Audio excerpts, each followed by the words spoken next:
Thanks for joining us, Jeffrey. Today I wanted to talk about US hegemony. You've worked on the inside of the system and the outside, so you have a unique perspective on this. And in recent years, you've been very outspoken about Russia's invasion of Ukraine in 2022. So the first question I wanted to ask was, do you think Russia's invasion of Ukraine was illegal under international law? I don't know. I don't know whether it was legal, but there was no international law from the U.S. side. So I don't know whether what Russia did was legal, but I know what the United States was doing was completely illegal, repeatedly, nonstop.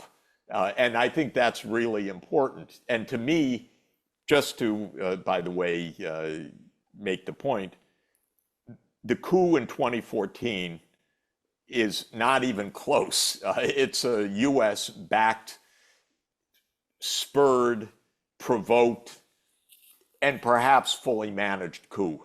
I don't know every detail of what happened, but I know a lot. And two things I know. One, everybody knows.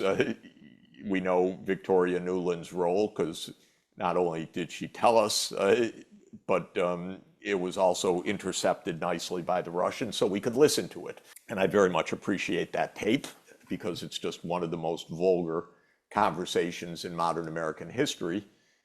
Now she's my colleague at Columbia University. And second was that immediately after the coup, I was called by the new Ukrainian government. I didn't know really what was going on. Didn't understand it very well, but Yatsenyuk, who was the prime minister that came in, said, "I'd like to speak to you because you're the guy that knows how to handle financial emergencies." So I went to Kiev, and I was shown around by an NGO who explained to me how much they had paid for the Maidan.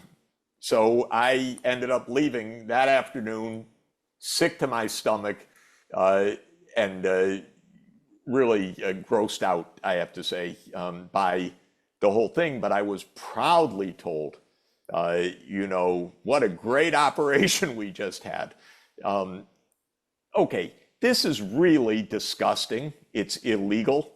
It is a cause of war. It created a war. It is the deep state, and it's what the U.S. does for a living. So it's a very vivid case, and to my mind, it showed how utterly disgusting the U.S. approach was. I would not have known it exactly, but for being there that one day, because it was pretty awful. And how invested do you think the United States is in a hot war in Ukraine? Because it seems to me that escalating and escalating and escalating, whether they are playing chicken or whether they genuinely want an all-out NATO-Russia war, there does seem to be a kind of policy that would risk it. What do you think is the US priority, and what do you think the US goals are? Do you think they're committed enough that they would permit a hot war between NATO and Russia? I think there are a few things to say, which is first, the U.S. the U.S. military-industrial complex is a big, complicated organization of $1 trillion a year business plus. So it doesn't change quickly. And what we're observing is a strategy that was put in place 30 years ago. And there has not been a formal change to that strategy till now. Now, when it was put in place, they really believed in the unipolar world. China was nowhere on the horizon. Russia seemed completely helpless in all of this. And so a strategy was put in place that is literally still in place, and literally in place in the sense that if you look at formal doctrine, like the U.S. Defense posture or U.S. foreign policy strategy or other documents that are produced, one should take these documents seriously in that they're not pablum for public consumption, though of course they have a public-facing side. They are bureaucratic exercises of a huge bureaucracy. And the bureaucracy is not run on a whim. It's really run by a lot of generals and a lot of committees and a lot of staffing and a lot of organizations and a lot of missile systems and $1 trillion a year outlays. So that doctrine hasn't changed. And the idea of the doctrine and the decisions taken were that the US should have full spectrum dominance in all parts of the world. Now, it's a delusion. It was hubris then, reckless, but now it's completely delusional because obviously we don't have full spectrum dominance. Well, they haven't gotten around to writing a different strategy yet. There's no document that says, now we are in a multipolar world, what should we do? We're still on the old strategy. Believe me, a lot of people believe in it. Some people, no doubt, don't believe in it.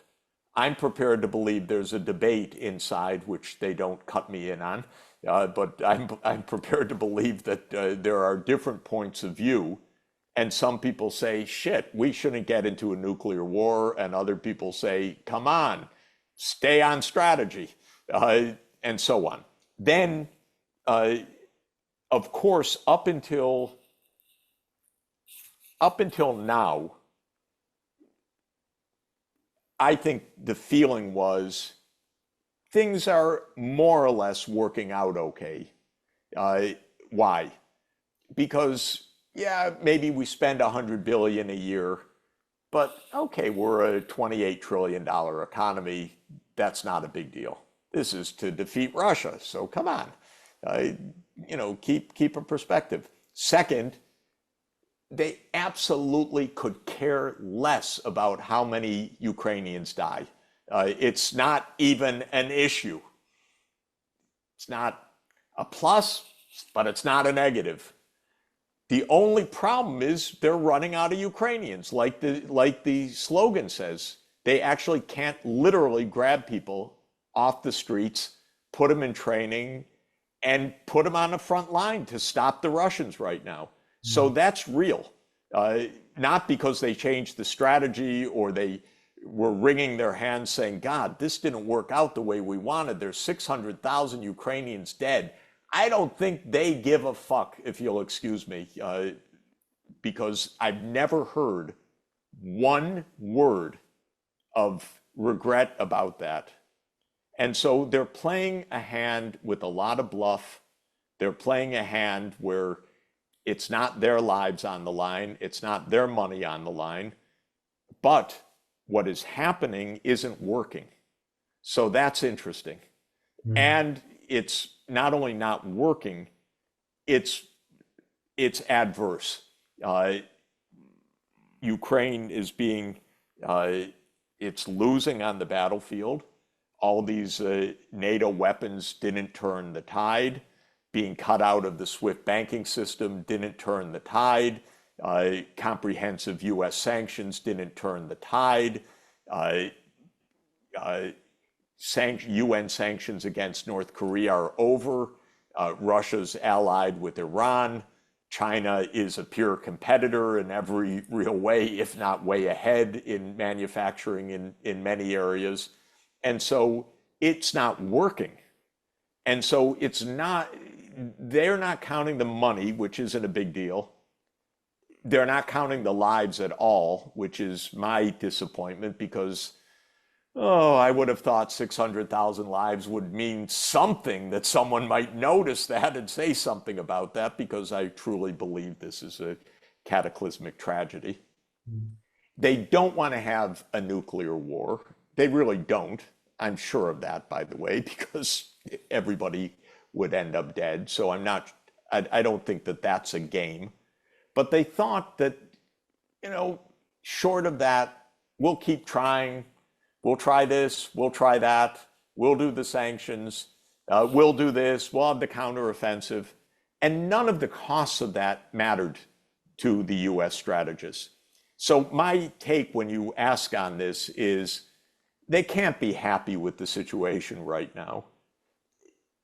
But again, remember, it's not their money, it's not their lives, it's not a US draft. They do not want nuclear war, I'm sure. But on the other hand, they kept thinking, oh, we got to beat these guys somehow, and they can't, and they won't. And Russia is very,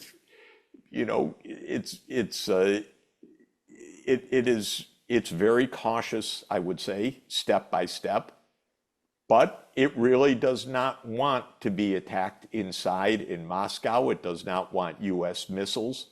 And they're debating this right now as we speak. And I'll say the following. The British are the worst by far because there's no constraint on Britain, because Britain is a kind of cheerleader. It has nothing to add to this at all, except 180 years of Russophobia, which goes back to 1840 by my date. And so Britain is the most irresponsible because it was the greatest empire. It's got endless empire nostalgia. It's got endless Russophobia, and it would say or do anything because it just would. Then come the Baltics and Poland, which hate Russia so much they can taste it. And they want anything to defeat Russia. And then you have the Zelensky regime, which hangs by a thread because they've killed so many people. It's been a disaster. It's been lies. It's been everything. He rules by martial law, by the fingernail, as I said. And you have the Americans who are on a 30-year plan that is coming to an end because it can't work. And the delusions are springing out everywhere. And no doubt, American history shows through leaks and memoirs and gossip and then declassification how many utterly stupid people we have in positions of high responsibility that are so stupid it's hard to imagine, so reckless, so ready to have a nuclear war. And I imagine some of those people are around. And we have a president who is who's long past the sell-by date. And that's a bad thing because the main job of a US president, which Biden never performed, but the main job of a US president is to stop the war machine. And Biden never really did that, but now he probably can't even do that. It's an interesting or scary mix when you've got this president you talk about who's barely there, and then these hawks that are willing to take massive risks really by striking into Russia itself. So for me, it seems like it could spiral out of control very quickly. When you were talking about Washington's disregard for Ukrainian life, and as you said, 600,000 Ukrainian lives have been sacrificed for this policy from Washington, it made me think of Israel's war in Gaza, which is also a US war, and the total disregard for Palestinian life there. It seems to me there are parallels between the two wars. Absolutely. By the way, direct parallels. Nobody counts the dead. Nobody in Washington. It's not even an issue, but they're trained. This is what's called sophistication. They never count the dead. But by the way, that goes through Vietnam, Cambodia, Laos, it goes to Syria, it goes to Afghanistan, it goes to Hiroshima and Nagasaki. That's truly, utterly the American way, is you do not count the dead. In my opinion, Gaza is a major turning point in world history just because of the awakening it's ushered in amongst the global population. Because we've had 11 months of genocide be live streamed on our phones. We've seen some of the most awful things we've ever seen. And yet we've looked as well to Washington and seen President Biden, who's a Democrat, who are meant to be the good guys, defend it all, arm it all, and ventriloquize Israeli propaganda. Now, for people who don't understand how the system works, which is most people, this has been a real sea change because they can't put those two contradictory things together. How can America say that it's for human rights, democracy, fairness, when the president is defending some of the most awful things we've ever seen? And do you think that the awakening that has been around the world about the reality of US power over Gaza has changed the view of the United States and its role in the world? Everything about Gaza is grotesque, disgusting. It is a genocide. It is war crimes every day. But it's not so different from many other things that the US has done. It's shocking because we see it, and we see TikTok feeds of celebrating rabbis and celebrating IDF personnel and so forth, gloating as they blow up a hospital or blow up a university, or we have the accounts of torture. But I'm telling you, it's not different. Napalming the Vietnamese, carpet bombing North Korea, by the way, in 1951, 52. There were no cameras there, but it was mass carpet bombing. What we did in Cambodia and Laos. I've seen a lot of these places post-war, also to walk through Cambodia, and there are large places when you go, no, we can't go there. There's still so much ordnance in the field. There's still unexploded mines and horrible things. And the US still trying to collect debt from Cambodia 50 years later after a debt taken on by a CIA-imposed government of Laos with an illegal bombing campaign of mass carpet bombing. So, and by the way, everything we know about Hiroshima and Nagasaki, which took a long time to come out, but where it was finally definitively established that the official line, which was that this was to bring the war to an end sooner, was a pile of crap. This was after the Japanese begged for to surrender. There was no reason to use the bomb except as a demonstration of American power and all the rest. And that's and to use two of them, and not to have a second thought after Hiroshima, but Nagasaki went ahead on its bureaucratic schedule a few days later. No, in this sense, Gaza is not different. It makes me sick, and it's something that my kids are seeing vividly for the first time. But since now I've become, not only having lived through these other wars, but now have spent the last 20 years trying to understand all of this better, it's not qualitatively different, actually. Well, I think that the fact that we're all seeing it in a way we haven't before has changed things, because people are seeing something that the propaganda system doesn't usually let them see. So it's a different, for me, it's created a different kind of feel in the global community.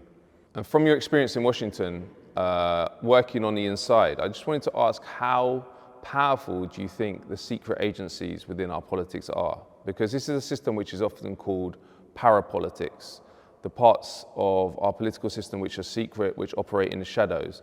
And many people are scared to talk about them because they don't want to be called a conspiracy theorist. And I think that that is a very powerful way of controlling the debate, because if you make people scared of talking about this stuff, then the population at large won't do it. But you have the CIA particularly in Washington, which has huge amounts of power and was only reined in briefly in 1975 during the Church Committee, but was unleashed in many ways after September the 11th and became a kind of paramilitary or private army of the president. So can you just say, how powerful do you think the CIA is, and how powerful do you think this parapolitical system is within our political body? Well, first of all foreign policy of the United States is conducted secretly. So everything is classified. The American public is not really told anything about key decision-making, risks, strategies, and so forth. As I say, there are documents that need to be made public for bureaucratic reasons, also just to keep this complex machine pointed in particular directions. But the amount of secrecy is staggering. I don't know the numbers offhand, but the biggest crime in Washington is leaking classified material, because the whole state depends on secrecy. So that's not just the CIA, it is the security state broadly. The CIA is extremely powerful within that because it operates all over the world. It's the president's private army. It operates with impunity. There is no oversight at all as far as I'm concerned. Even the quote-unquote oversight of the intelligence committees are of members of Congress that are completely suborned by the intelligence agencies to begin with. The remarkable fact of the Church Committee really tells the story. We've had 77 years of the CIA, and since 1947, so that is 77 years, and there has been one congressional investigation 49 years ago. It's the only time. And when it was investigated, one absolute horror after another was revealed, and for 49 years since then, there's been no Church Committee. And when you look at the church or church-like committee, and when you look at the Church Committee, it was an astounding set of historical coincidences that enabled it to happen. First, of course, you had Church, who was really an impressive person and very unusual in Congress. He was a straight shooter, and that's by itself from Idaho, and he believed in American principles. Okay, that already sets him, in the top 1 or 2 percentile. Then you had, for the only time, a president who was not directly elected, had come from Congress, and when he was told by his own staff, because remember, his chief of staff of Gerald Ford was Dick Cheney, put down this committee. Gerald Ford, no, I can't really do it. It's congressional committee. He had some respect for Congress for the first and last time. And he was unelected, and he didn't really, Watergate had just happened, and he didn't really want to take on a fight between the executive, in which he was weak and unelected, and Congress in the Watergate era.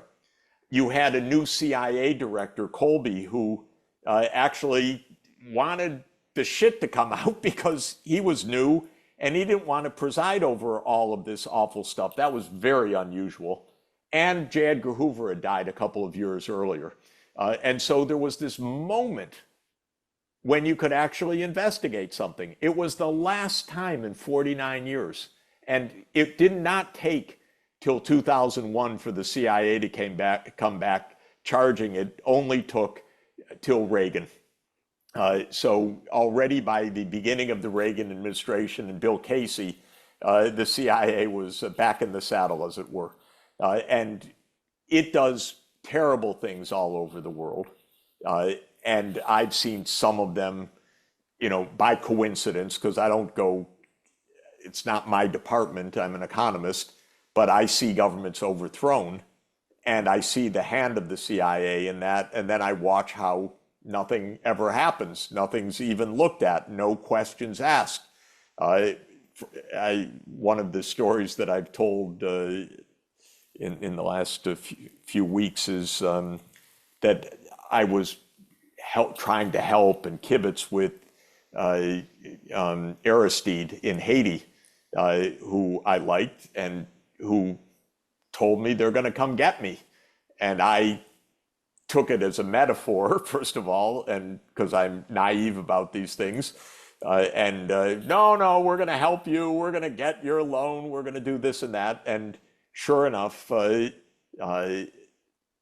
soon afterwards, the CIA came to get him. And literally, the US ambassador walked Aristide, broad daylight, to an unmarked plane, told him, your life's in jeopardy, get in the plane. And the next thing he knew, I think 23 hours later, he was in Central African Republic, deposed in broad daylight. And for me, what was interesting beyond that story in and of itself was that I called the New York Times reporter for Haiti, and I said to her, cover this, report on this. And she told me, Jeff, my editor's not interested. A coup in broad daylight in the Western Hemisphere, and the New York Times basically never discussed it. Never was interested, couldn't be bothered. Maybe there was a story that he escaped for his life, but talk about it, investigate it, raise questions about it, hell no. And so that, you don't get more clarity than that, in my view.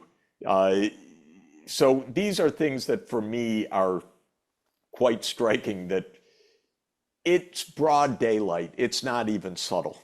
By the way, the Kennedy assassination was broad daylight, and I was 9 years old, so I didn't understand a lot at the time. But after a lifetime, it was a coup in broad daylight. Not even subtle, by the way. It's not as if the doubts of the Warren Commission are somehow highly sophisticated. People were pointing at where the shots came from. Zapruder film showed where the shots came from. The count of the bullets, everything said this was a shambolic cover-up, broad daylight. So this is interesting. It's not what we think. It's not even subtle. And that's why you can have a call of Victoria Nuland and the US ambassador to Ukraine, Jeffrey Piat, opining several weeks before Yanukovych's overthrow of who the next government is going to be. And it turns out to be that one, of course, Yatsenyuk. And it's intercepted and posted, and it raises no question for the New York Times. Nobody asks a question. It's I always mention the New York Times because that was the newspaper that I read all my life and kind of looked to find out something. Now I can't even stand to scan it online, even the page. It's so uninteresting and so puerile. But it's not subtle. And it raises another point, which is if you don't believe in conspiracies, you don't get anything. Of course, these are conspiracies. Conspiracies mean when a group of people do something secretly, illegally. Well, that's another name for that is US foreign policy. It's not even subtle. It's regime change operations, it's coups, it's all kinds of CIA operations, it's secret wars and so on. Those are all conspiracies. You don't have to be some crazy person. In fact, if you don't believe it, you're just not paying attention. Well, it's interesting, isn't it, that that's one of the main ways they stop people having a systematic analysis of these agencies, this secret parapolitics that has so much influence is people don't want to be called a conspiracy theorist, and that's what you get called. So it's a very clever way to make people shut up effectively. What you're describing is an out-of-control empire, essentially, one that is launching covert wars all over the world, hot wars, proxy wars, using intelligence agencies to overthrow governments and really sow chaos around the world. And in that context, the major geopolitical shift we've seen in recent decades has been the rise of China as a competitor to the United States. And in my opinion, China, although also concerned with domination like every superpower, has a different way of doing things. For example, if it goes to Africa and wants to work with the government and that government doesn't want to work with them, they won't then overthrow that government. They'll just move on to the next one and try and do a deal with the next one. It seems to be a more pacific approach thus far. So do you agree with me that there's a different complexion to Chinese foreign policy? And do you then hold out some hope for the future in the rise of China, and that they may build a world less riven by war and less riven by chaos that we're seeing emanating from Washington and its allies?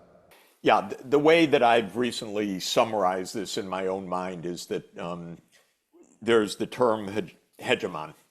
And I always used to use the term hegemon to mean a country that would aspire to global dominance. And in the 19th century, that was clearly Britain. And in the second half of the 20th century, the United States that aspired to that.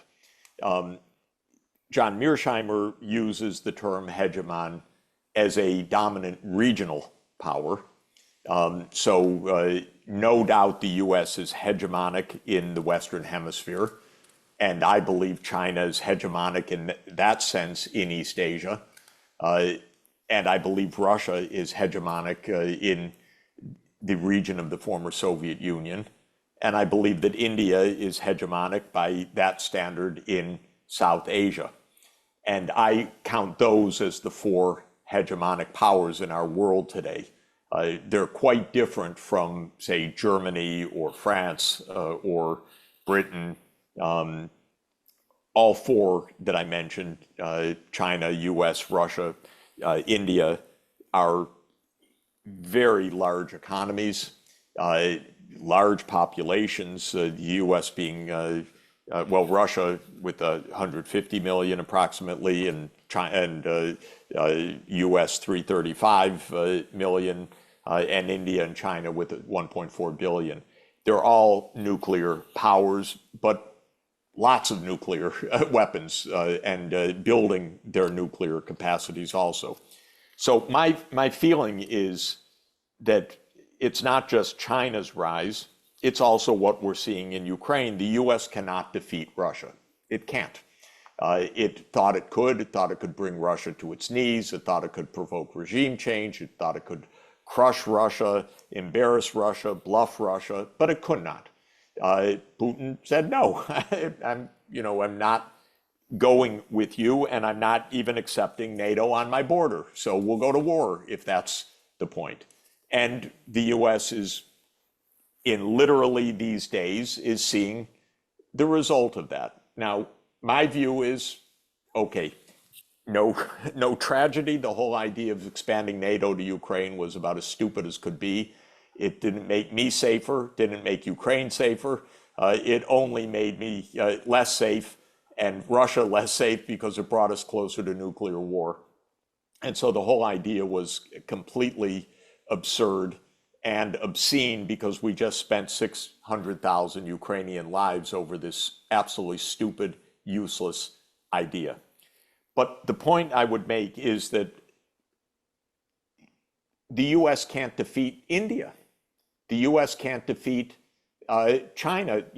Just one missile getting through is enough to really fuck you over.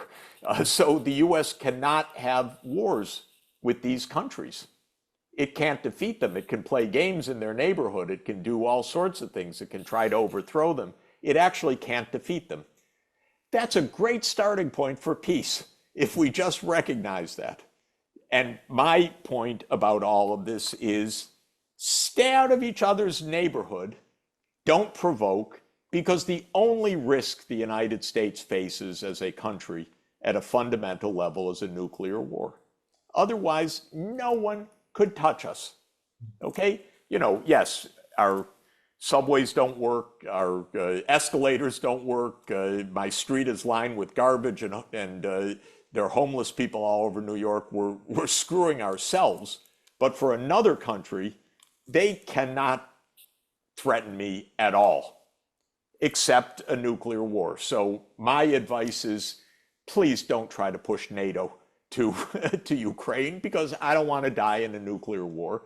And please don't, provoke Pakistan to attack India, or let's not have a nuclear war over Taiwan, which we already said 52 years ago is part of China, and so on. Just stay a little away from each other, and we could actually get on with things just fine, because China cannot threaten the United States, India cannot threaten the United States, Russia cannot threaten the United States, except nuclear annihilation of everybody. That's the only threat. Okay, so in this sense, China's rise is, yes, it definitely adds a peer competitor, to use their language. I don't even view it as a competitor. I like China. I don't think China's in any way, even aside from the military side, I don't view China in any way threatening. I view it as a great civilization that is 10 times older than the United States, and I like the food, I like the sightseeing, I like the people, I like my Chinese students, I like my Chinese colleagues, and I see absolutely no reason for conflict. Yes, we can compete. They did 5G better than us. They're going to produce electric vehicles better than us. But there's no other reason for any darker talk, much less this talk about, a fight to the finish. And whatever China's political system is, by the way, we're going to have our own political system. It's not going to be America's political system. And it happens that China's political system has been China's political system since 221 BC. It's not exactly about the Communist Party of China. It's about China as an administrative state that goes back to the Qin dynasty in 221 BC. So all of that means that China's rise makes more dramatic what was already true, which was the whole idea of US hegemony was just hubris, obnoxious, unnecessary, and not in America's interest already back in 1991, when it was first dreamt up in the end of the Soviet period. Now, I would say it's completely delusional to think that the US runs the world or could run the world or has full spectrum dominance or can prevent China's hegemony in Asia and so on. So then comes another question. Well, what about China's role in Asia? Is it something we should fear? Is it, the spread of some great evil? And there, I think history teaches a lot. And what history shows is that China has been the dominant country of Asia for 800 of the last 1,000 years, with the only exception being basically from the early 1800s till now. And really, I would say from 1839 till around 2010, it was the eclipse by the Western powers from the start of the First Opium War until around 2010. But all the rest of the period, China's been a hegemon. And then you can observe, how did China use its hegemony? It never attacked its neighbors, actually. Amazingly, China went to war with Vietnam 2 times in the last 1,000 years. In 1420 AD, for a few years, and then it retreated because it did not succeed in conquering this tropical country to its south. That was 600 years ago. And for 1 month in 1979, after Vietnam had overthrown China's ally in Cambodia next door, and China went to war for 1 month against Vietnam. How many times did China invade Japan in the last 1,000 years? Well, as China, 0, never. When China was ruled by the Mongols 2 times, 1274 and 1281 AD. So 800 years ago, basically, or 750 years ago. On 2 occasions, the Mongols sent a fleet. Both times they were defeated by typhoons, apparently, the kamikaze wind, so-called. And that was the end of that. how many times did China invade Korea in the last 1,000 years? That would be 0. 0. So and then to understand that, even John Mearsheimer, maybe I shouldn't say even, he's a good friend. I don't agree with him on a number of things, though I think he's a great political scientist. He says, even as hegemon, and he wants to take on China much more than I do, he says China will not go on wars of conquest in Asia because it's big enough, thank you. And that's the history of 1,000 years, which is, no, thank you. We don't need wars. We're not interested. So all of this means that on a global level and on a regional level, I don't see the argument at all for a China threat, for doing anything other than having a cooperative diplomatic approach with China. That's my take. Yeah, I mean, I agree. But the propaganda in recent years against China has been huge, posing it as a threat to us and a threat to the global system. I wanted to ask now about Donald Trump, because he's often presented in the media as this unique and alien threat to American democracy and America's role in the world.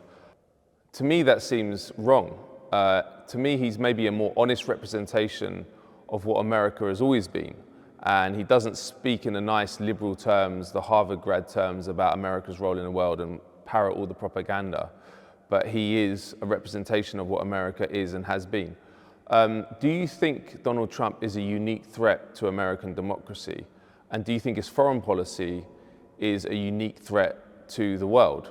Or is he merely a continuation of the same policies as we saw under Biden and we saw under Obama, just more honestly presented? And in fact, the priorities of the same interests are being promoted, which is the permanent government, the parts of the state which don't change regardless of who's in the White House. If you look at foreign policy, I don't like Donald Trump's foreign policy, but I'll say the following. He didn't launch any new wars. So he was the president that made no new wars, the only one from Clinton onward. Clinton had Serbia, Bush, Afghanistan, and Iraq, Obama, Syria, Libya, and Ukraine. Trump, no new wars. Biden doubling down on Ukraine. And basically continuing most of the rest. So I give Trump some points for that. I don't give him too many points, by the way, because he really screwed up the negotiations with Iran. He really screwed up the negotiations with North Korea. He really screwed up the negotiations or any chance for peace in the Middle East because he was as all of them are completely tied to the hip with Israel. So I don't give him big points. I don't give him any points on climate and many other things. So I don't want to be misunderstood, except on foreign policy, Biden was worse than Trump, I would say. Biden really believed in this stuff. Biden was part of the NATO enlargement in 2014. He was part of the coup in 2014. He definitely played that role. And he prosecuted a war in Ukraine that cost hundreds of thousands of Ukrainian dead, completely avoidable. And he has been complicit in genocide in Gaza. I don't know if Trump would have done anything different on Gaza, probably not. On Ukraine, I think probably, yes, probably would have done different and claims that he's going to do different. And I kind of hope that that's the case. The truth, though, is that we don't know because presidents don't have all that much say. And that, I think, is, again, to go back to the point that we started with, And there's I was quoting it earlier, so I'll quote it to you because I pulled it up. Putin told Le Figaro on 29 May 2017, I'm quoting from a book of James Haslam that is coming out, but this is what Putin said, quote, I have already spoken to 3 US presidents. They come and go, but politics stay the same at all times. Do you know why? Because of the powerful bureaucracy. When a person is elected, they may have some ideas. Then people with briefcases arrive, well-dressed, wearing dark suits, just like mine, except for the red ties, since they wear black or dark blue ones. These people start explaining how things are done, and instantly everything changes. This is what happens with every administration. And it's just completely classic. Putin gets it, of course. He understands the American deep state more clearly than just about anyone, because he was part of the Russian deep state. He knows what this is about. He talks to presidents in the morning, and by afternoon, the presidents explain to them, well, it's not exactly like I told you in the morning, because the men in dark suits have come to explain some truths to them. So this is why one shouldn't get too excited about an election period.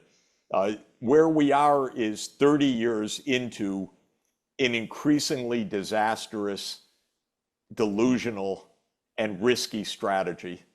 And the deep bureaucracy has not changed the strategy. And the question is whether they will before we all get blown up. And that is still to be determined.